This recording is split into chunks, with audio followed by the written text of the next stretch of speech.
बिल्कुल। और अफसोस ये होता है, ये वर्ड मुझे इस्तेमाल नहीं करने चाहिए कि आर्मी बैक कर रही है, क्योंकि वो लोग हमारे प्रोटेक्टर्स हैं, जो हमें बचा रहे हैं, वो हमारे लिए बैक कर नहीं सकते। बट एडमिनिस्ट्रेशन कुछ ऐसा चल रहा था एडमिनिस्ट्रेशन में कि आर्मी को 2 बार चिट्ठियां लिखनी पड़ी।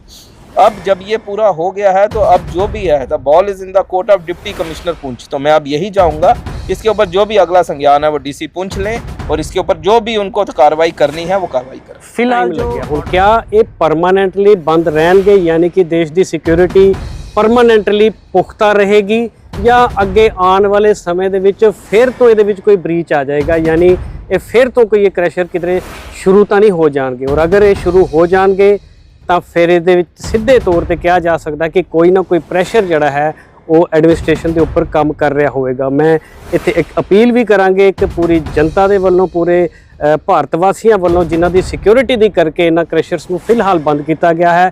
ਉਮੀਦ ਕਰਦੇ ਹਾਂ ਕਿ ਐਡਮਿਨਿਸਟ੍ਰੇਸ਼ਨ ਪਲੱਸ ਜਿਨ੍ਹਾਂ ਦੇ ਇਹ ਮਾਲਕ, ਜਿਨ੍ਹਾਂ ਪਾਰਟੀਆਂ ਦੇ ਨਾਲ ਵਬਸਤਾ ਨੇ, ਉਹਨਾਂ ਪਾਰਟੀਆਂ ਦੇ ਆਲਾ ਕਮਾਨ ਵੀ ਇਹਨਾਂ ਚੀਜ਼ਾਂ ਦੇ ਉੱਤੇ ਜ਼ਰੂਰ ਗੌਰ ਕਰਨ।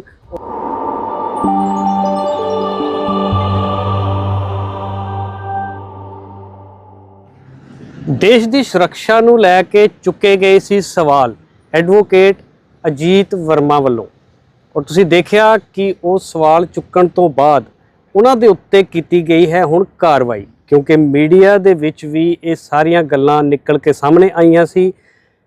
ਪੁੰਛ ਦੇ ਸਲੋਤਰੀ ਇਲਾਕੇ ਦੇ ਵਿੱਚ ਜਿੱਥੇ ਕਿ ਇੱਕ ਕ੍ਰਸ਼ਰ ਜਿਹੜਾ ਲੱਗਿਆ ਸੀ, ਉਸ ਕ੍ਰਸ਼ਰ ਦੇ ਲਈ ਹੁਣ ਇੱਕ ਆਰਡਰ ਆਇਆ ਹੈ। ਸ਼ਾਇਦ ਉਸ ਦੀ ਜਿਹੜੀ ਪਰਮਿਸ਼ਨ ਹੈ ਜਾਂ ਉਹ ਸਾਰੀ ਕੈਂਸਲ ਕਰ ਦਿੱਤੀ ਗਈ ਹੈ, ਔਰ ਫਿਲਹਾਲ ਉਸ ਨੂੰ ਬੰਦ ਕਰ ਦਿੱਤਾ ਗਿਆ ਹੈ। ਤੁਹਾਨੂੰ ਦੱਸ ਦਈਏ, ਸਾਫ਼-ਸਾਫ਼ ਉਸ ਦੇ ਮਾਲਕ ਦਾ ਨਾਮ ਵੀ ਲਿਖਿਆ ਹੋਇਆ ਹੈ, ਗੁਰਦੀਪ ਸਿੰਘ ਐਂਡ ਅਦਰਸ ਕਰਕੇ, ਔਰ ਕਿਹਾ ਜਾਂਦਾ ਹੈ ਕਿ ਇਹ ਇੱਕ ਵੱਡੀ ਨੈਸ਼ਨਲ ਪਾਰਟੀ ਭਾਜਪਾ ਦੇ ਡਿਸਟ੍ਰਿਕਟ ਪ੍ਰੈਜ਼ੀਡੈਂਟ ਵੀ ਨੇ, ਔਰ ਇਹਦੇ ਨਾਲ ਹੀ ਇੱਕ ਹੋਰ ਕ੍ਰਸ਼ਰ ਵੀ ਸੀ ਜਿਸ ਦੇ ਸ਼ੁਰੂ ਹੋਣ ਤੋਂ ਪਹਿਲਾਂ ਹੀ ਸ਼ਾਇਦ ਉਸ ਦੀ ਪਰਮਿਸ਼ਨ ਨੂੰ ਕੈਂਸਲ ਕਰ ਦਿੱਤਾ ਗਿਆ ਹੈ ਐਡਮਿਨਿਸਟ੍ਰੇਸ਼ਨ ਦੇ ਵੱਲੋਂ, ਕਿਉਂਕਿ ਸਭ ਤੋਂ ਪਹਿਲੇ ਨੰਬਰ ਦੇ ਉੱਤੇ ਦੇਸ਼ ਦੀ ਸੁਰੱਖਿਆ ਹੁੰਦੀ ਹੈ। ਔਰ ਸਭ ਤੋਂ ਵੱਡੀ ਗੱਲ ਕਿ ਦੂਸਰਾ ਕ੍ਰੈਸ਼ਰ ਵੀ ਭਾਜਪਾ ਦੇ ਹੀ ਇੱਕ ਯੂਥ, ਬੀਜੇਪੀ ਯੂਥ ਪੁੰਛ ਦੇ ਪ੍ਰੈਜ਼ੀਡੈਂਟ ਦਾ ਹੈ। ਆਖਰ ਇਹ ਕਾਰਨ ਕੀ ਸੀ? ਕਿਉਂਕਿ ਪਿਛਲੇ ਇੰਟਰਵਿਊ ਦੇ ਵਿੱਚ ਵੀ ਅਜੀਤ ਵਰਮਾ ਜੀ ਦੇ ਨਾਲ ਅਸੀਂ ਗੱਲਬਾਤ ਕੀਤੀ ਸੀ, ਔਰ ਖਦਸ਼ਾ ਜਤਾਇਆ ਸੀ ਕਿ ਕਿਧਰੇ ਨਾ ਕਿਧਰੇ ਕੋਈ ਪੋਲੀਟੀਕਲ ਪ੍ਰੈਸ਼ਰ ਤਾਂ ਨਹੀਂ ਕਿ ਇਤਨਾ ਲੇਟ ਜਿਹੜਾ ਹੈ ਇਹ ਫੈਸਲਾ ਲਿਆ ਗਿਆ। ਗੱਲਬਾਤ ਕਰਾਂਗੇ ਅਜੀਤ ਜੀ ਦੇ ਨਾਲ, ਜਿਨ੍ਹਾਂ ਦੇ ਇੰਨੇ ਵੱਡੇ ਉਪਰਾਲੇ ਦੇ ਬਾਅਦ ਇਹਨਾਂ ਕ੍ਰੈਸ਼ਰਸ ਨੂੰ ਆਖਰਕਾਰ ਸੰਗਿਆਨ ਦੇ ਵਿੱਚ ਲਿਆ ਗਿਆ, ਔਰ ਐਡਮਿਨਿਸਟ੍ਰੇਸ਼ਨ ਵੱਲੋਂ, ਆਰਮੀ ਦੇ ਵੱਲੋਂ ਜੋ ਚਿੱਠੀ ਲਿਖੀ ਗਈ ਸੀ ਉਹਦੇ ਉੱਪਰ ਧਿਆਨ ਗੌਰ ਕੀਤਾ ਗਿਆ, ਔਰ ਇਹਨਾਂ ਕ੍ਰੈਸ਼ਰਸ ਨੂੰ ਨੈਸ਼ਨਲ ਸਿਕਿਉਰਿਟੀ ਦੇ ਉੱਤੇ ਖਤਰਾ ਹੋਣ ਕਰਕੇ ਫਿਲਹਾਲ ਬੰਦ ਕਰ ਦਿੱਤਾ ਗਿਆ। ਅਜੀਤ ਵਰਮਾ ਜੀ, ਸਵਾਗਤ ਹੈ ਤੁਹਾਡਾ। ਕਿਵੇਂ ਦੇਖਦੇ ਹੋ, ਕਿਸ ਤਰ੍ਹਾਂ ਦਾ ਹੁਣ ਮਹਿਸੂਸ ਕਰ ਰਹੇ ਹੋ ਇੰਨੇ ਵੱਡੇ ਉਪਰਾਲੇ ਤੋਂ ਬਾਅਦ ਹੁਣ ਜਾ ਕੇ ਥੋੜਾ ਜਿਹਾ ਕੋਈ फैसला आया है? सर, पहले तो मैं आपके माध्यम से तमाम जनता को धन्यवाद भी देना चाहता हूँ, और आप लोगों को धन्यवाद देना चाहता हूँ कि अल्टीमेटली जिनकी वजह से ये पूरा जो आवाज़ हमने उठाई थी वो सक्सेसफुल हुई। मोर सो एवर जो chairman pollution control committee Jammu Kashmir हैं या मेंबर सेक्रेटरी हैं, मैं उनका भी धन्यवाद करूँगा कि उन्होंने जो हमारी तरफ से एक आवाज़ उठाएगी उसके ऊपर संज्ञान लेते हुए इससे क्लोजर का ऑर्डर दिया है। मैं आपके माध्यम से तमाम उस जनता को, वैसे तो जनता को पता है कि एक्चुअल में हुआ क्या था। एक क्रशर जो पुंछ में ऑपरेट हो रहा था वो कंसेंट टू ऑपरेट के बिना ही ऑपरेशन हो गया था, और मोर सो एवर 6 मद्रास ने, जो वहाँ पे कंसर्न यूनिट है, उसने सिक्योरिटी इश्यूज़ के मद्देनज़र इसके ऊपर एक ऑब्जेक्शन रेज की थी कि ये जो क्रशर लग रहे हैं ये सिक्योरिटी थ्रेट है हमारे लिए, हमारी देश के लिए, आर्मी इस्टेब्लिशमेंट के लिए, और ख़ासकर लोगों के लिए। हम आर्मी ने ये भी ऑब्जेक्ट किया था कि ये जो रूट है जहाँ पे एक्चुअल में ये क्रशर लग रहा है, ये एक लैंडमार्क की तरह काम कर सकता है, क्योंकि पिछले कुछ सालों में यहाँ से जो एंटी नेशनल एलिमेंट्स हैं या मिलिटेंट्स हैं वो आर्मी ने पकड़े भी हैं। 3 से ज़्यादा, आर्मी खुद अपने लेटर में लिखती है कि पिछले 1 साल के अंदर हमने, हमारे स्पेशल फोर्सेस हैं, यहाँ से 3 मिलिटेंटों को पकड़ा है, और नॉर्मली हमने ये देखा भी है कि यहाँ से मिलिटेंट्स इस रूट को यूज़ करते थे। तो यही ऑब्जेक्शन एक था, बट अफसोस ये था कि आर्मी ने ये ऑब्जेक्शन लगभग 18/8 को उठा लिया था, यानी कि 18 अगस्त। बट 18 अगस्त से ये चिट्ठियाँ ठंडे बस्ते में रही, चाहे वो डिस्ट्रिक्ट एडमिनिस्ट्रेशन द्वारा रखी गई या divisional officer pollution control committee द्वारा। जब हमारे संज्ञान में ये बात आई तो हमने इस मुद्दे को उठाया, क्योंकि हम सब लोग एक चीज़ जानते हैं कि आर्मी हमारी देश की सुरक्षा के लिए, आर्मी हमारी सुरक्षा के लिए, और आर्मी ने अगर कोई चीज़ निकाली है उसके लिए एडमिनिस्ट्रेशन को संज्ञान लेना चाहिए था। जब एडमिनिस्ट्रेशन ने उसका संज्ञान नहीं लिया, डिविजनल ऑफिसर ने संज्ञान नहीं लिया, क्यों नहीं लिया ये एक अलग मुद्दा है। इसके ऊपर कार्रवाई जो है पोल्यूशन कंट्रोल कमेटी ने डीओ के खिलाफ कर भी दी है। बट जब हमें पता चला तो ये हमें एक लगा कि ये हमारी रिस्पॉन्सिबिलिटी है कि हम इस मुद्दे को उठाएं और ये मुद्दा जो भी कंसर्न ऑफिसर है वहाँ तक पहुँचाया जाए और उसके ऊपर संज्ञान लिया जाए। अब एडमिनिस्ट्रेशन ने, जो पोल्यूशन कंट्रोल कमेटी है, उसने संज्ञान लेते हुए इससे for the time being closure का ऑर्डर दे दिया है और इसके ऊपर एक इंक्वायरी भी इनिशिएट हो गई है कि क्या ये सच में क्रशर कंसर्न टू ऑपरेट के बिना चला। और आपके माध्यम से मैं एक बात और बता दूं कि दूसरी बात जो हमारी पोल्यूशन कंट्रोल बोर्ड के चेयरमैन से, उन्होंने ये भी बोला कि मेरे पास सिक्योरिटी कंसर्न का कोई भी मेरा ज्यूरिसडिक्शन नहीं है उसके ऊपर कुछ भी कार्रवाई करने की। अगर सिक्योरिटी कंसर्न या सिक्योरिटी, नेशनल सिक्योरिटी है या आर्मी एस्टेब्लिशमेंट की सिक्योरिटी के लिए कोई भी कंसर्न है तो उसके लिए डीसी पुंछ को जो है वो कार्रवाई करनी है, ना कि मुझे।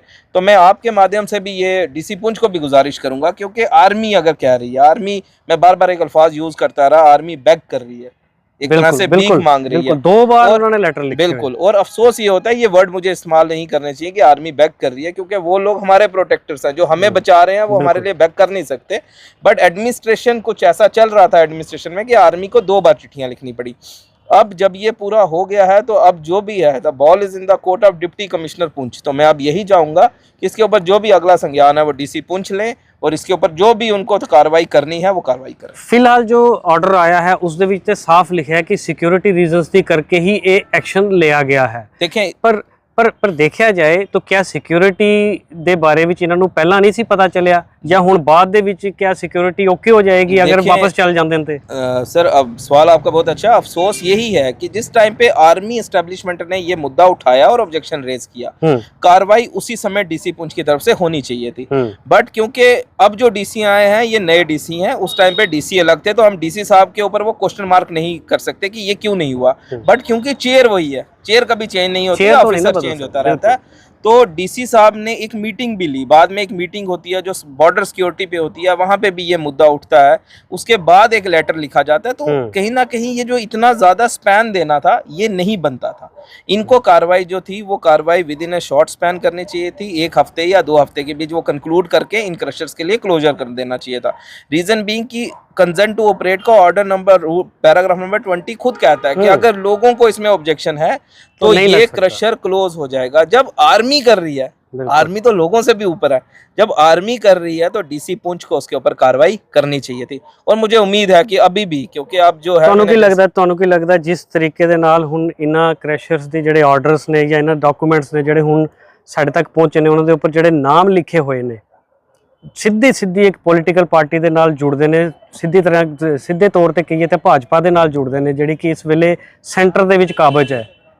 ਤੁਹਾਨੂੰ ਲੱਗਦਾ ਹੈ ਕਿ ਇਹ ਫਿਰ ਤੋਂ ਨਹੀਂ ਸ਼ੁਰੂ ਹੋ ਜਾਣਗੇ ਕਿਧਰੇ? देखें, अगर ਤੁਸੀਂ देख रहे हो कि पहला भी इतना गैप पै गया, इतना डिले होया, कुछ तो कारण रहा होगा। मैं आपके सामने एक बात रख दूं जो मैंने पहले भी रखी कि पुराने डीसी साहब और नए डीसी साहब, अब क्या है, बीच में डीसी साहब चेंज हुए हैं। ओके, अब जो पुराने डीसी साहब ने संज्ञान नहीं लिया वो अब नए डीसी साहब के ऊपर हम उसके ऊपर मतलब पूरी उम्मीद है। हाँ, नए डीसी साहब पे हमें ये है कि नए डीसी साहब इस चीज़ को he will definitely take into consideration, जो भी ये सारे पैरामीटर्स हैं, चाहे वो सिक्योरिटी कंसर्न है या बाकी चीज़ें हैं, और वो डेफिनेटली कोई ऐसा ऑर्डर निकालेंगे जो हमारी नेशनल सिक्योरिटी के फेवर में होगा।